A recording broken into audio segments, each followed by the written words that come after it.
शिव ठाकरे जी, महाराष्ट्र से। जी। राधे राधे। राधे राधे स्वामी जी। महाराज जी, आपके सारे वीडियोस हमें काफी प्रेरित करते हैं। महाराज जी, मेरा सवाल है कि प्रेम की सही व्याख्या कौन सी है? प्रतिक्षण वर्धमानम, प्रेम प्रतिक्षण वर्धमान रहता है।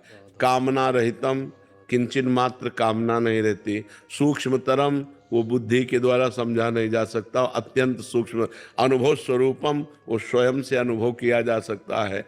तो जब हम भगवान का नाम जप करते हैं और पाप आचरणों का त्याग करते हैं और भगवान की लीला कथा सुनते हैं, भगवान के संतों से अनुराग करते हैं, तो हमारे हृदय में भगवान का प्रेम जागृत होता है। कोई भी द्वंद्व उसको प्रभावित नहीं कर सकता जिसके हृदय में प्रेम जागृत हो जाता है। जैसे मान अपमान, लाभ हानि, सुख दुख, वो निर्मोह होता है। उसके अंदर कभी मोह नहीं जागृत हो सकता, क्योंकि वो भगवत प्रेमी है। सबकी ममता ताग बटोरी, मम पद मनहि बांध बर डोरी। वो कहीं ममता नहीं करता, कहीं मोह नहीं करता। वो मान रहित होता, सबहि मान प्रद आप अमानी। वो स्वयं अपने में मानहीनता और दूसरों को मान प्रदान करना, ऐसा उसका स्वभाव बन जाता है। और वो संगजित होता है, किसी का भी प्रभाव उसके ऊपर नहीं पड़ेगा।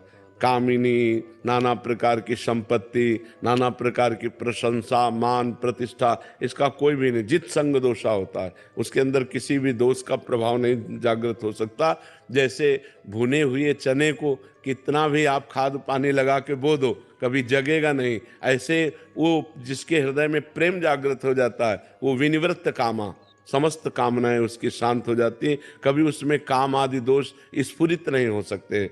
कोई भी द्वंद्व उसको प्रभावित नहीं कर सकता। सुख दुख में समान भाव रखता है। ऐसा महान सहनशील जो प्रेमी जन है, वही भगवान को अपने अधीन कर लेता है। तो प्रेम है सूक्ष्मतरम, अनुभव स्वरूपम, प्रतिक्षण वर्धमानम और कामना रहितम। कोई भी कामना नहीं रहती जिसके हृदय में, उसके हृदय में प्रेम जागृत होता है। समझ पा रहे हो?